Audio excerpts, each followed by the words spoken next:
Panther. So I saw Black Panther like Friday, so this review is probably really late. But that's what it's like being a professional YouTube movie reviewer with 2 videos other than this one and like 10 subscribers.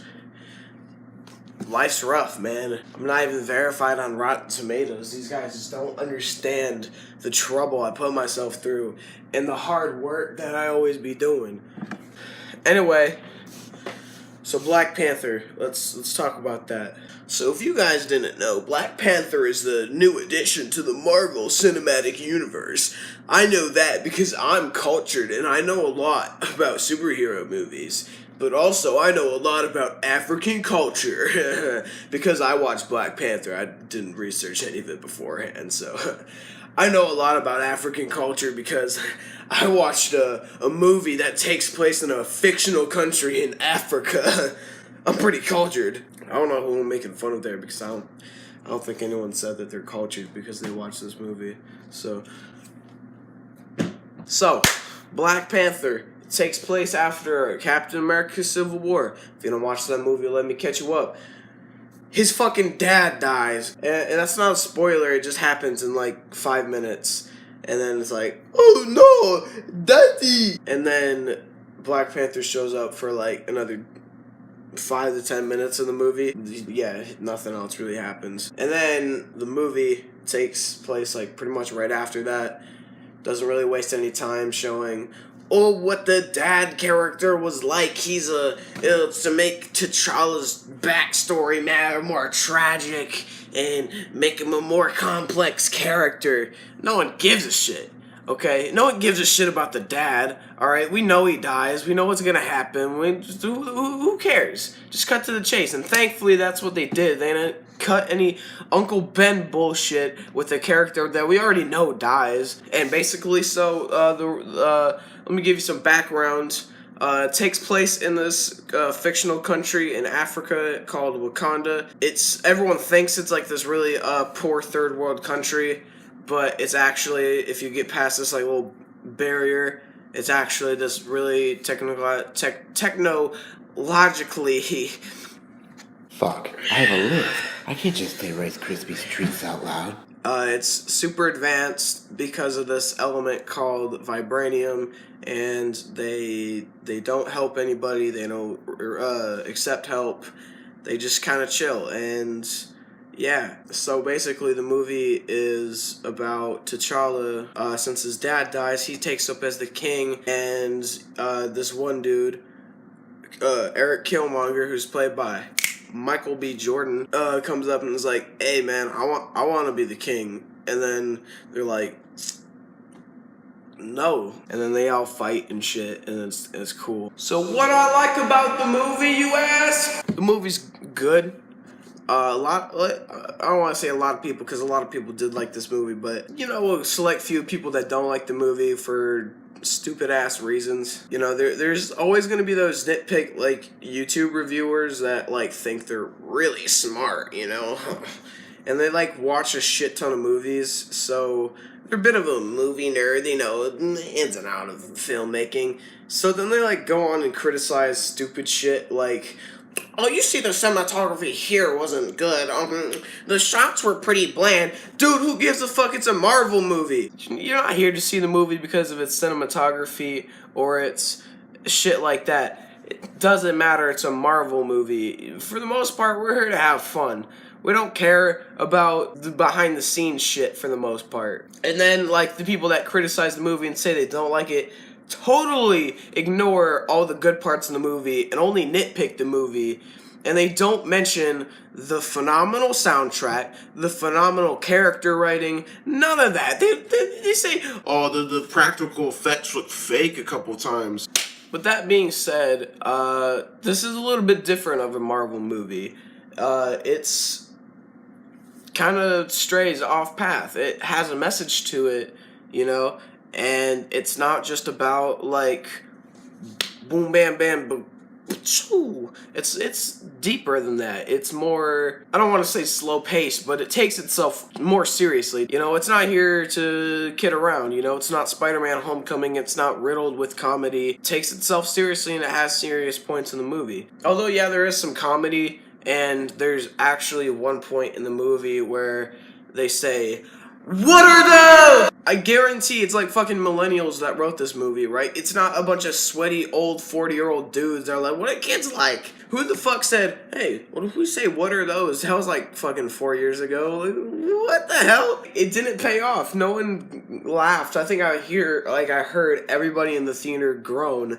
You know, like, what the hell were they thinking? A lot of people said that the first half of the movie was boring, and it picks up during the end. And then, yeah, I agree, it definitely picks up during the end, but I was like, when I was watching the movie, shit was moving fast as hell, man. Like, we were halfway into the movie, I was like, hold on, let me see time. Holy shit! Time raced on in the movie. I didn't pay attention to the time until, like, halfway in. I only looked at the time once, so it's not like I was, when's this movie gonna end? And now, what I really liked about the movie, instead of just bitching about what people didn't like about the movie, like I said, the soundtrack, the standalone soundtrack album was great.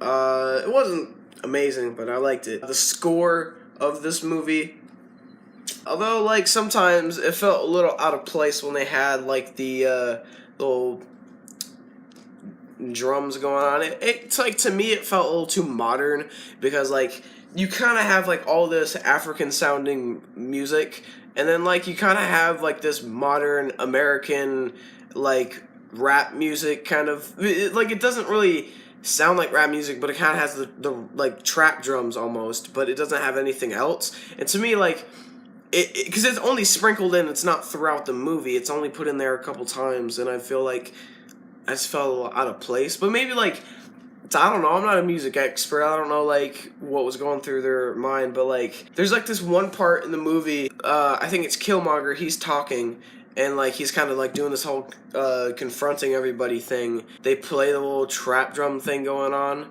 like a little light, you know, and then it cuts off after like 5 seconds of it. I was like, what the hell is this? Is this a fucking, I'm here to take your throne, bitch! Yeah! Aside from that, I think the musical score was great.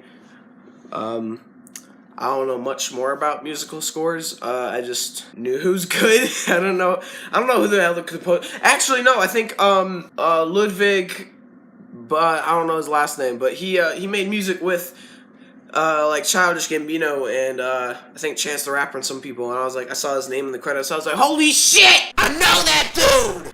And also, I really liked the characters. I felt like the characters in this movie, some of Marvel's best.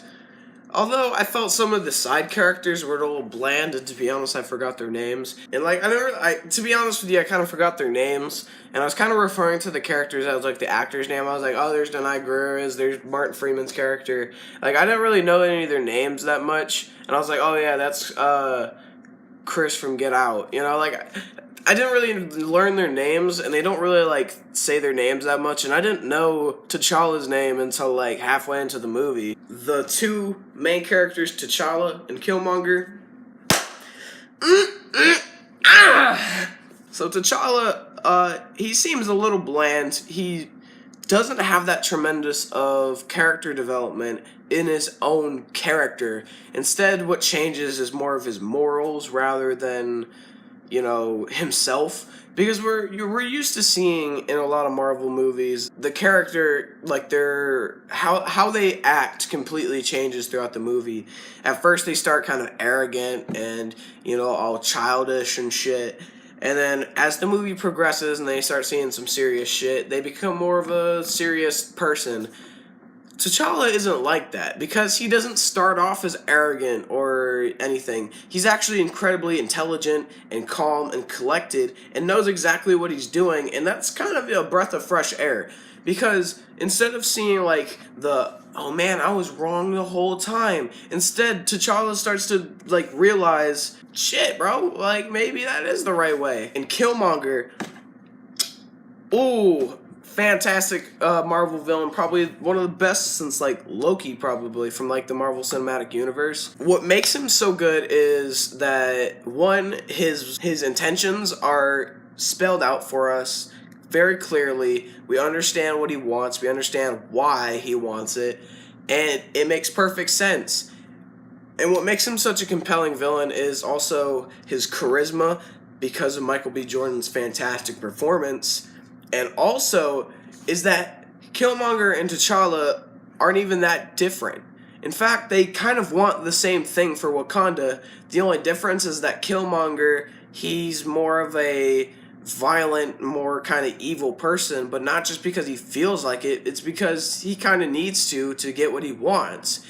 You know, for him to want to rise up and be a revolutionary, or like a revolutionist, and help people in struggling countries to rise up against the government and govern amongst themselves, you kind of got to be violent, you know? If you want to say fuck you to the government and overthrow them, you're not going to do that by just being, you know, like, oh, sir, please, can I? Oh, if you don't, I'm going to get my lawyers together and somehow beat you.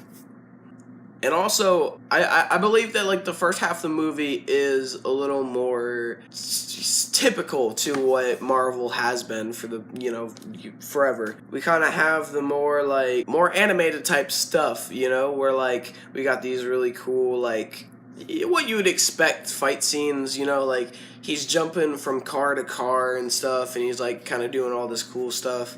And, you know, like, that's cool and all, but, you know, it's a little too similar to the rest of what we had, you know? But it picks up towards the end where we start seeing these characters and, you know, T'Challa starting to change his mind and see, you gotta think, man, and starting to decide for what he really wants, you know, for Wakanda. And we see this struggle within him that's kind of unique, actually. It's not just a, man, do I want to be the superhero? You know, do I really want to be Spider-Man, or should I just give it up?